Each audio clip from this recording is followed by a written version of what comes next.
Hello good evening नमस्कार। एक बार फिर से आप सबका स्वागत है ड्रीम यूपीएससी चैनल पे which is a part of an academy.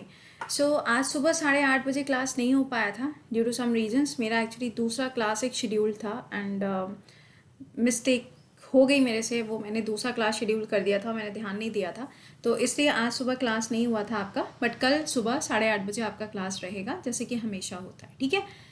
अच्छा, आज हम जो टॉपिक पढ़ने जा रहे हैं वो टॉपिक यहाँ पे अपने आप में ही बहुत ज़्यादा रेलेवेंट है, क्योंकि ये टॉपिक आपके काफ़ी सारे न्यूज़पेपर में कवर हुआ है, चाहे वो आपका इंडियन एक्सप्रेस हो या द हिंदू हो या फिर वायर के अंदर भी इसके ऊपर पूरी ओपिनियन दी गई है, ठीक है। तो इस पर्टिकुलर सेशन में हम लोग बात करने वाले हैं कि कौन से ऐसे वो 10 सबसे इम्पॉर्टेंट पॉइंट हैं जो प्रेजेंट टाइम में कोविड की वजह से हमें हमारे देश के अंदर देखने को मिल रहे हैं। आपने सुना भी होगा कि लेटेस्ट वाली जो न्यूज़ के ऊपर मैंने एक शॉर्ट वीडियो भी बनाया था कि रिलायंस के द्वारा अब क्या किया जा रहा है, जो ऑक्सीजन सिलेंडर्स हैं वो महाराष्ट्र के अंदर पहुंचाए जा रहे हैं, सो दैट जो भी ऐसे पेशेंट्स हैं जिनको ऑक्सीजन की प्रॉब्लम है या फिर जिनको सांस लेने में दिक्कत हो रही है या जिनको ज़्यादा ही नीड है, उनको ये सारी सुविधाएं पहुंचाई जाएंगी। तो इट्स अ गुड स्टेप जो कि लिया गया है। हाँ, वही वाली बात है कि अगर अभी ये काम किया गया है तो इन फ्यूचर आप भी जानते हैं कि उनको प्रॉफिट होगा, but the need is need, अभी ज़रूरत है तो अभी के बारे में हमें सोचना चाहिए। तो इन्हीं सब चीज़ों को डिस्कस करेंगे इस पर्टिकुलर सेशन में। चैनल पे पहली बार आए हों then do subscribe the channel. And सबसे इंपॉर्टेंट चीज़, सुबह 7 बजे डेली जो आपका करंट अफेयर्स होता है इसको मिस मत करिए। कोरोना आज है, कल भी हो सकता है, परसों भी हो सकता है, वो रह भी सकता है, ठीक है। जैसे पोलियो वैक्सीन है ना, हो सकता है कि ये वैक्सीन में बिल्कुल वैसे ही इन फ्यूचर हमारे लिए बन जाए, लेकिन पेपर तो होगा ही ना, तब क्या करोगे। तो इसीलिए कहते हैं कि चीज़ों को इस तरीके से मिस मत करिए। चलें, बात करते हैं यहाँ पे इस पर्टिकुलर टॉपिक के बारे में। 2 लाख से ज़्यादा कोविड के केसेस हमारे देश के अंदर क्रॉस कर चुके हैं। एक्चुअली ये जो फिगर है, ये फिगर दिया हुआ है आपके न्यूज़ 18 के अंदर। ऐसे ही एक फिगर कुछ लिखा हुआ था, 2.5 लाख के अप्रॉक्स का फिगर दिया हुआ था इंडियन एक्सप्रेस के अंदर। तो हम एक एवरेज एस्टिमेशन लेके चलते हैं कि इंडिया में जो नंबर ऑफ केसेस हैं वो 2.5 को छूने वाला है। कौन कौन से ऐसे स्टेट हैं जहां पे आपको बहुत सारे केसेस मिल रहे हैं, तो आप भी जानते हैं, महाराष्ट्र है, यूपी है, गुजरात है, राजस्थान है। वेस्ट बंगाल में बस कोई केसेस नज़र नहीं आ रहे हैं। वेस्ट बंगाल ही एक ऐसी जगह है जो सबसे ज़्यादा सुरक्षित है, मुझे ऐसा लगता है। रीज़न आप खुद ही जानते हैं, जहाँ रैली होती है वहाँ पे कोरोना नहीं आता है। चलिए ठीक है, कोई बात नहीं। तो यहाँ पे हम बात करते हैं कि कौन से वो 10 इंपॉर्टेंट पॉइंट हैं जिनकी वजह से जो नंबर ऑफ केसेस हैं ये एक एक करके बढ़ते चले जा रहे हैं। देखिए, नंबर 1 जो पॉइंट इसमें दिया गया है, करीबन यहाँ पे एक एस्टिमेशन दिया गया है कि अगर हम लाइफ स्पैन की बात करें या फिर अगर हम टाइम स्पैन की बात करते हैं, तो ये बताया जा रहा है कि इंडिया के अंदर more than 1.4 crore Covid cases जो हैं वो सेकेंड हाईएस्ट हो चुके हैं। यानी कि पूरी दुनिया में सबसे जो ऊपर देश चल रहा है जहाँ पे कोरोना के केसेस सबसे ज़्यादा हैं, वो कौन सा है? वो है यूएसए। और जो सेकेंड नंबर पे अब आ गया है वो कौन है? हमारा भारत। और तीसरे नंबर पे कौन है? ब्राज़ील। ये मैंने आपको पढ़ाया भी था, ठीक है।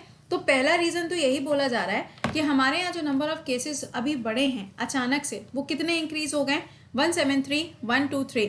तो क्या मैम ये फिगर याद रखना है? नहीं। देखो, आंसर राइटिंग में या फिर एस्से राइटिंग में आपको ये पॉइंट्स काम आएंगे, इसलिए आपको इनको थोड़ा सा फोकस करके पढ़ना पड़ेगा, ठीक है। दूसरा देखो क्या बोला जा रहा है। सेकेंड पॉइंट बोला जा रहा है, this is the 5th straight day of the country seeing over 1.5 lakh new cases. यानी कि पिछले 5 दिनों में भारत के अंदर जो नए केसेस पाए जा रहे हैं वो 1.5 लाख केसेस पाए गए। मतलब समझ सकते हो कितना बड़ा ये फिगर है।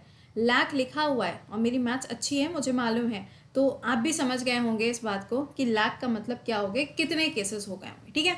अच्छा, दूसरी तरफ, while the US took 21 day to reach this tally, मतलब यूएसए को इस टारगेट को अचीव करने के लिए कितना समय लगा था? आप देख सकते हैं कितना समय लगा यहाँ पर काफ़ी ज़्यादा एज कम्पेयर टू इंडिया, काफ़ी ज़्यादा समय लगा, 21 दिनों का समय लगा।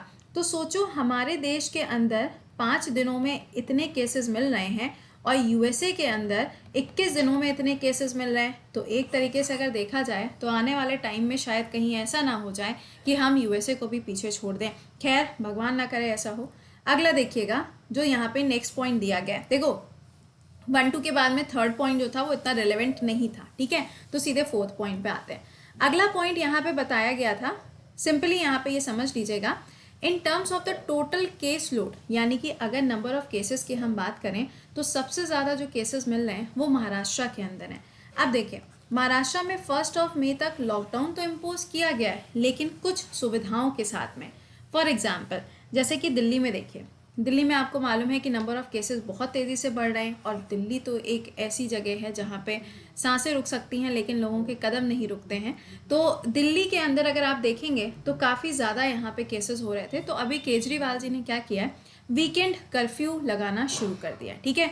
और ये जो वीकेंड कर्फ्यू लगाया जा रहा है, इसमें बोला जा रहा है कि रेस्टोरेंट्स वगैरह ओपन रहेंगे, बट वहाँ पे आप डाइनिंग नहीं कर सकते, बैठ नहीं सकते हैं। अपना आपको जो भी चीज़ें लेनी है आप लेके अपने घर जाइए, घर पे बैठ के खाइए। इसी तरीके से सिनेमा हॉल्स, अरे यहाँ डर के मारे कौन जाएगा मूवी देखने, सिनेमा हॉल्स भी खोल के रखे हुए हैं, 30% कैपेसिटी के साथ में वहाँ पे जा सकते हैं। बट महाराष्ट्र के अंदर कुछ ऐसे रिस्ट्रिक्शंस नहीं है। बट महाराष्ट्र में सिंपली ये बोला गया है कि भाई 1 मई तक हमने क्या किया है, लॉकडाउन को इम्पोज किया गया है। वहीं दूसरी तरफ अगर आप देखें तो नंबर 2 पे जो स्टेट इस टाइम पर आ रहा है, that is UP. But UP में तो भाई साहब क्या ही कहें। कभी कभी हम यूपी के बारे में बात करने से पहले मेरे को सोचना पड़ता है, और यही कंडीशन इस टाइम पे देखने को मिल रही है। योगी आदित्यनाथ जी को तो हो गया है कोरोना, ठीक है, तो वो हो चुके हैं क्वारंटीन। अब उनकी सेवा में सब लोग लगे हुए हैं, लेकिन जो हमारी यूपी की जनता है उनके बारे में ना तो वो सोच रहे हैं, और ना ही मुझे लगता है कि आगे उन्होंने सोचने के बारे में कुछ सोचा है। रीज़न भी, हमारे यहाँ पे जो यूथ है, मतलब हम ऑल ओवर इंडिया की बात अगर करें तो हमारे यहाँ का यूथ जो है वो तो बाहर काम कर ही रहा है, वो तो बाहर जॉब करने जाएगी, और गलती से अगर उसने छुट्टी मांग ली है तो उसको जॉब से निकाल दिया जा रहा है। ये हो रहा है हमारे यहाँ पे। तो बेचारा बंदा तो जॉब करने जाएगा ही जाएगा। अब वो जो जॉब करने जा रहा है वही सबसे ज़्यादा पीड़ित हो रहा है, और नंबर ऑफ डेथ जो हो रही हैं वो हमारे यहाँ पे यूथ की हो रही है। समझ रहे हैं इस बात को। और यूपी का तो माहौल कुछ ज़्यादा ही ख़राब है। मतलब अब तो नौबत यहाँ तक आ गई है कि जितने भी लाइक मार्केट्स वगैरह हैं उन्होंने खुद से शट डाउन करना शुरू कर दिया है कि भैया हफ्ते में 3 दिन खोलेंगे, 3 दिन इसको हम लोग क्या करेंगे, बंद करके रखेंगे, शट करके रखेंगे, ऐसा करना शुरू कर दिया है। तो UP government is not taking any action against anything. Haridwar के अंदर नंबर ऑफ केसेस आप देख सकते हैं कि क्या वहाँ पे हुआ है, तो वो मुझे बताने की आपको ज़रूरत नहीं है। वहीं अगली तरफ अगर आप देखें वेस्ट बंगाल और बिहार, देखो बिहार में नंबर ऑफ केसेस कम मिलने का रीज़न है, क्या रीज़न है, वहाँ टेस्ट नहीं हो रहे हैं। जहाँ पे टेस्ट नहीं होंगे वहाँ पे केसेस नहीं होंगे। वेस्ट बंगाल में नंबर कम होने का रीज़न क्या है, कमेंट बॉक्स में ज़रा लिख के तो बताइए एक बार से फटाक से। अगला देखिए 5th नंबर क्या है दिल्ली की बात करें, दिल्ली के अंदर करीबन यहाँ पे 17,000 के आसपास केसेस वेडनेसडे को देखने को मिले थे, जिसके चलते अरविंद केजरीवाल जी ने यहाँ पे ऑलरेडी एक्शन ले लिया है। उम्मीद करेंगे कि उनका ये जो एक्शन है वो सक्सेसफुल रहे, ज़रूरी है। देखिए दिल्ली एक ऐसी जगह है जहाँ पे आपको पता है मेट्रो का इस्तेमाल हर एक व्यक्ति करता है, तो मेट्रोज़ के लिए भी इन्होंने कुछ सुविधाएं अभी छोड़ी हुई हैं। ये भी इन्होंने कहा हुआ है कि जैसे कि स्ट्रीट वेंडर्स वगैरह हैं उनको भी नुकसान ना हो, उनके बारे में भी सोचा गया है।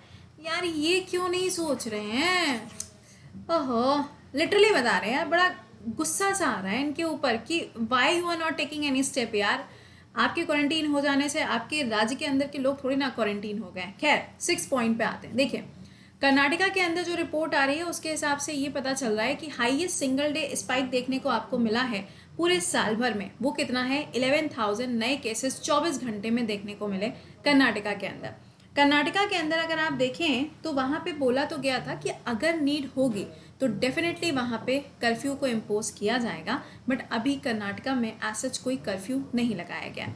कर्नाटका के अंदर जो नाइट कर्फ्यू को इम्पोज किया गया है वो सिर्फ 20 अप्रैल तक के लिए किया गया है, बट डे के टाइम पे ऐसा कुछ भी नहीं है। बट हाँ, द बेस्ट पार्ट इज यहाँ पे वर्क फ्रॉम होम चल रहा है। इवन दिल्ली के अंदर भी वर्क फ्रॉम होम कर दिया गया है, विच इज़ वेरी गुड। बहुत अच्छा ये काम किया। देखो सिंपल सी बात है, राज्य लॉकडाउन कर क्यों नहीं रहे, इस बात को कॉन्सेप्ट को समझ रहे हो। स्टेट अगर कंप्लीट लॉकडाउन कर देगा तो पिछली बार जैसे कितने सारे लोगों की मौत हो गई थी वही सेम चीज़ हमें फिर से देखने को मिलेगी। समझ रहे हो, क्योंकि सरकार के पास में पैसा तो है नहीं, तो सरकार कहाँ से आपको बैठ के खिलाएगी, सोचने वाली बात है ना। तो यहाँ पे गवर्नमेंट क्या कर रही है, कोई भी लॉकडाउन नहीं कर रही है। कोई उनसे सवाल ही नहीं करेगा कि भाई खाने को दो, ऐसा इस बार नहीं होने वाला। बहुत सारे स्टेट्स ने अच्छा काम किया, सोनू सूद का नाम भी आता है, उन्होंने काफ़ी अच्छा काम किया, बट इस टाइम पे कोई भी स्टेट कंप्लीट लॉकडाउन के बारे में सोच भी नहीं रही है। तो ये एक बहुत बड़ा क्वेश्चन मार्क है कि आगे समझ गए होगे। ओके आगे देखते हैं भाई, 7th पॉइंट पे आते हैं। नहीं यार, this is not the point कि जिस पे हमें हंसी मज़ा आना चाहिए, दिस इज़ नॉट समथिंग, ये बहुत ही सीरियस मुद्दा है। 7th पॉइंट की बात करते हैं। 100,000 people continue to throng to the Kumbh Mela. ओहो, रह गए थे तुम भैया। कुंभ मेले की क्या ही बात करें। पहले ही बोला गया था कि जो कुंभ मेला है उसको 1 महीने के लिए इस बार रखा जाएगा, लेकिन उसमें इन्होंने शुरू करने से पहले ही कहा था कि हम बहुत सारे रिस्ट्रिक्शंस के साथ में इसको शुरू करेंगे, जिसमें बोला गया था कि भाई अगर आप कुंभ मेले में आते हैं तो आपके पास में कोविड की निगेटिव रिपोर्ट होनी चाहिए। हाँ, वो बात अलग है कि अंदर जाने के बाद में, कुंभ मेले में जाने के बाद में वो रिपोर्ट पॉजिटिव हो जाए, इसकी कोई गारंटी नहीं है, बट एंट्री के टाइम पे वो निगेटिव होनी चाहिए। ठीक है, लोगों ने इसको फॉलो किया नहीं किया वो तो नहीं पता, लेकिन यहाँ पे अभी जो रिपोर्ट में बताया जा रहा है 3,000 केसेस हरिद्वार से पाए गए हैं। और अब तो कहानी ये हो गई है कि लोगों ने तो ये भी कहना शुरू कर दिया है कि हरिद्वार से जो लोग आ रहे हैं उनसे थोड़ा दूर रहिए, वरना फिर आप आगे जानते हैं ना क्या होगा। मैंने इसको शेयर भी किया था। तो हरिद्वार के अंदर जो अभी चीज़ें चल रही हैं, उत्तराखंड सरकार के द्वारा चीज़ों को किस तरीके से मैनेज किया गया है ये तो उत्तराखंड सरकार ही बता सकती है। लेकिन पहले ये साफ साफ बोला गया था कि यहाँ पे गैदरिंग जो है वो ज़्यादा नहीं होनी चाहिए, और जितनी भी रिलीजियस प्लेसेस हैं वहाँ पे गैदरिंग नहीं होनी चाहिए, ये साफ साफ बोला गया था। अब देखो, हम लोग लड़ते तो रहे हैं हमेशा, आपको मालूम ही है गवर्नमेंट्स के बीच में हमेशा एक कॉन्फ्लिक्ट रहा है, मंदिर और मस्जिद, मंदिर मस्जिद, ये सारे के सारे रिलीजियस कॉन्फ्लिक्ट्स रहे, हमेशा ही रहे, है ना। आज के टाइम पे वो सब तो बंद पड़े हुए हैं। अब आज के टाइम पे जो मारम मारी है वो किसकी है? हॉस्पिटल्स के बारे में। इसके बारे में तो हमने कभी सोचा ही नहीं था कि अगर हम नंबर ऑफ हॉस्पिटल्स बढ़ा दें तो आज शायद हमारे यहाँ पे ये हालत ना हो। यूपी के अंदर सिर्फ लखनऊ की बात करें, कहानी यहाँ तक पहुँच चुकी है कि बेड्स ख़त्म हो चुके हैं हॉस्पिटल्स के अंदर, लोगों को ज़मीन पर ट्रीटमेंट दिया जा रहा है, एंड इवन जो लोग ट्रीटमेंट प्रोवाइड कर रहे हैं they are not wearing the mask. ये रियलिटी है, मजाक की बात नहीं है, दिस इज़ द रियलिटी। ठीक है, अच्छा अब यहाँ पे देखो भैया, हरिद्वार के अंदर तो बोला गया था 30 अप्रैल तक के लिए आपको चीज़ों को फॉलो करना है, बट ऐसा कुछ देखने को नहीं मिला। अक्की भैया अपने अखिलेश यादव जी, आपने देखा कि उनको भी कोरोना हो गया। अगला देखिए, 8th पॉइंट पे आइए, वाराणसी। देख रहे हो, सारे पॉइंट घुमा फिरा के यूपी पे ही हैं। वाराणसी की बात करें यूपी के अंदर, तो ये एक ऐसी सिटी है, आपको मालूम है काशी विश्वनाथ है ना, सारे जो मंदिर हैं वो आपको यहीं पे मिलते हैं। तो यहाँ पे फॉरेन टूरिस्ट वगैरह भी आते हैं। अब यहाँ पे क्या हुआ, यहाँ पे 1500 केसेस देखने को मिले। ये येस्टरडे का फिगर है, दैट मीन्स ये कल के केसेस की आपको बात बता रहे हैं। और अगर ओवरऑल केसेस की आप बात करोगे तो वो भी आप देख सकते हो 10,000 केसेस मिल रहे हैं। एंड यूपी जो है वो इस टाइम पे नंबर 2 पे बना हुआ है, बिल्कुल अपनी पकड़ को बना के रखा हुआ है। लेकिन वहीं पे वाराणसी जो है वो तीसरे नंबर पे है विद इन द यूपी, क्योंकि नंबर 1 पे लखनऊ है, नंबर 2 पे प्रयागराज है, नंबर 3 पे वाराणसी है। अगला देखते हैं पॉइंट क्या कहा गया है इस आर्टिकल के अंदर। Rajasthan will impose a night curfew. Rajasthan ने नाइट कर्फ्यू को इम्पोज करने की बात कही है। इनका जो टाइम है वो शाम को 6 बजे से सुबह के 5 बजे तक किया गया है। मेरे को तो आज तक समझ ही नहीं आया भाई नाइट कर्फ्यू से प्रॉफिट क्या होता है। अब देखो, यूपी के अंदर कुछ 10 जिले चूज किए गए, मतलब 10 जिले चूज किए गए। उसमें बोला गया है कि रात में 8 बजे से लेके सुबह के 7 बजे तक, मतलब जब तक करंट अफेयर्स का क्लास शुरू ना हो जाए तब तक यहाँ पे कर्फ्यू को इम्पोज किया जाएगा। बट आप जानते हैं कि चीज़ें एक्चुअली, पता है गलती हमारी है, हम ही लोग उस चीज़ को सीरियसली नहीं ले रहे हैं, और ये सीरियसनेस ना होने की वजह से भुगत रहे हैं। ये रियलिटी है। अगर आप अभी भी सड़क पे निकल जाओ तो बहुत सारे लोग आपको ऐसे दिख जाएंगे जो मास्क नहीं पहने होंगे। तो ये गलती तो हमारी है ना, तो हम क्यों यहाँ पे एडमिनिस्ट्रेशन को बैठ के कोस रहे हैं? ऐसा तो नहीं है। तो कहीं ना कहीं यहाँ पर जो रिस्पॉन्सिबिलिटी बनती है वो भारत के हर एक नागरिक की बनती है, and which is very important. तो राजस्थान के अंदर तो इम्पोज कर दिया गया है, हर जगह पे राजस्थान में इम्पोज कर दिया गया है नाइट कर्फ्यू।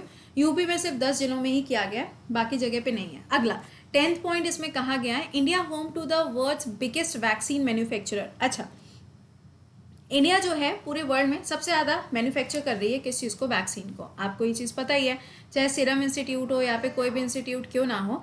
अब इसमें देखो प्रॉब्लम क्या है, प्रॉब्लम ये है कि हम मैन्युफैक्चर तो कर रहे हैं बट उसके बाद भी तो साइड इफ़ेक्ट्स दिख रहे हैं। किसी को ब्लड क्लॉट हो रहा है, बट ये फॉरेन कंट्रीज़ में हो रहा है, फॉर गॉड सेक, कि इंडिया के अंदर ये चीज़ नहीं हो रही है। तो इसके लिए एक स्टूडेंट ने मुझे मैसेज भी किया था, प्रशाली का मैसेज भी आया था मेरे पास कि मैम मे बी रीज़न ये हो कि वहाँ के लोगों को टेम्परेचर के हिसाब से सूट ना कर रहा हो। पॉसिबिलिटीज़ उसकी भी हैं, यू नेवर नो, बट क्यों है कैसे है ये तो नहीं पता। बट हाँ, ये ध्यान रखिएगा कि कोविड शील्ड है, या फिर आप अगर देखें तो इसके अलावा जो दूसरी वाली वैक्सीन भी बनाई जा रही है जिसको इंडिया ने बाहर भेजने के ऊपर पूरी तरीके से बैन लगाया है, बट उसके बाद भी बहुत सारे ऐसे लोग हैं जिनको वैक्सीन के बाद में कोविड हो रहा है और उनकी डेथ हो रही है। तो जो सिचुएशन है वो बहुत ही ज़्यादा क्रिटिकल हो चुकी है। पता नहीं क्यों ये यूएसए की जो एक ऑर्गेनाइजेशन थी ना, जिसने प्रिडिक्ट किया था 2017 में कि ऐसा होगा, यही सारा किया धरा इन्हीं का है, इन्हीं ऑर्गेनाइजेशन का है। फिलहाल ये टोटल 10 पॉइंट्स थे जो आपके साथ में डिस्कस करने थे इस पर्टिकुलर आर्टिकल के। मैंने आपके साथ में उसको डिस्कस कर दिया है। अब आप मुझे ये बताइएगा, मैंने क्या सोचा है कि अभी नेक्स्ट वीक में, है ना, नेक्स्ट वीक में मंडे टू सैटरडे किसी एक दिन पे हम क्या करेंगे, पूरे हफ्ते के, या फिर कोशिश ये रहेगी पूरे अप्रैल के जितने भी इम्पोर्टेंट एडिटोरियल्स हैं उनको एक ही क्लास में ख़त्म कर लिया जाए। चाहे फिर वो क्लास आपका 1 घंटे का ही क्यों ना हो, उसे ख़त्म करने के बारे में सोच रहे हैं। आपको क्या लगता है? इफ़ यू आर एग्री तो मुझे कमेंट बॉक्स में ज़रूर बताइएगा। और हाँ, अगर आपको सेशन पसंद आते हैं तो प्लीज़ एक बार से लाइक और शेयर ज़रूर किया करिए, दैट इज़ मैंडेटरी। और चैनल को सब्सक्राइब किया करिए। इसके अलावा अगर आपने अभी तक सफलता बैच को ज्वाइन नहीं किया था तो आपके लिए नया बैच आ गया है, संकल्प बैच, जिसमें क्लासेस स्टार्ट हो जाएंगी, क्योंकि एक बैच ऑलरेडी शुरू हो चुका है। क्लासेस स्टार्ट होंगी 28 तारीख से, नया बैच स्टार्ट होगा। तो आप इस बैच को ज्वाइन कर सकते हो फॉर द एसएससी, या फिर आपका सपोज करिए रेलवे, सीडीएस, एनडीए, इन सब के लिए आप इसको ज्वाइन कर सकते हो, ठीक है। सेकेंडली, अगर आपने अभी तक यूपीएससी बैच को ज्वाइन नहीं किया है तो उसके बारे में भी आपको इन्फॉर्मेशन दे देते हैं। यूपीएससी बैच की अगर मैं आपसे बात करूं तो ये जो बैच है ये आपका नया स्टार्ट हो रहा है, जिसमें आपको सारे टॉप एजुकेटर्स एक साथ में मिलेंगे। और ये एक अच्छी चीज़ है जिसके अंदर अगर आप 2 साल का सब्सक्रिप्शन लेते हो जिसका अमाउंट है 64,000 रुपीज़, या देखो एक साल में 3 लाख 3.5 लाख रुपए तो ऐसे ही चले जाते हैं हमारे कोचिंग्स एंड ऑल में। तो ये आपको घर पे बैठ के सारी सुविधाएं मिलेंगी और इसके साथ में आपको 10,000 रुपीज़ तक की जो किताबें हैं वो आपको फ्री ऑफ कॉस्ट मिलेंगी। This is the best part. तो if you want to join, आप इसको ज्वाइन कर सकते हो। इसको ज्वाइन करने का जो लिंक है वो वीडियो के डिस्क्रिप्शन में आपको मिल जाएगा, वहाँ पे जाके आपको क्लिक करना है और आपको बैच ज्वाइन करना है। कोड रहेगा कृति10। और अगर सपोज करिए आपको सिर्फ और सिर्फ मेंस के लिए ज्वाइन करना है तो मेंस के लिए आप ज्वाइन कर सकते हैं। 24,000 पूरे साल भर की फ़ी है। आप किसी भी एजुकेटर का क्लास देखो, कोई आपको मना नहीं करेगा। सेकेंडली, ये ध्यान रखिएगा, चेज योर ड्रीम। अब इसमें क्या होने जा रहा है भैया, यहाँ पर nothing can stop you with your loan for UPSC. मतलब अब आप क्या कर सकते हैं, सपोज करिए कि आपको इन बैचेस के लिए लोन के लिए भी अप्लाई करना है, तो यहाँ पे आप देख सकते हैं डिस्क्रिप्शन सेक्शन में इस चीज़ को मेंशन किया गया है। आप इसके ऊपर क्लिक करके या फिर इस लिंक को कॉपी पेस्ट करके आप उस पर लोन के लिए भी अप्लाई कर सकते हो इफ़ यू वांट टू, है ना, या आप ईएमआई के थ्रू ज्वाइन कर सकते हैं। इसके अलावा स्कॉलरशिप प्रोग्राम जो है वो आपका हर संडे को सुबह 11 बजे रहता है। आई होप कि सेशन आपको पसंद आया होगा। अब आपसे मिलेंगे इस पर्टिकुलर चैनल पे सुबह 8:30 बजे एंड सुबह डेली करंट अफेयर्स 7 बजे। टिल देन खुश रहिए, मुस्कुराते रहिए, bye bye and take care.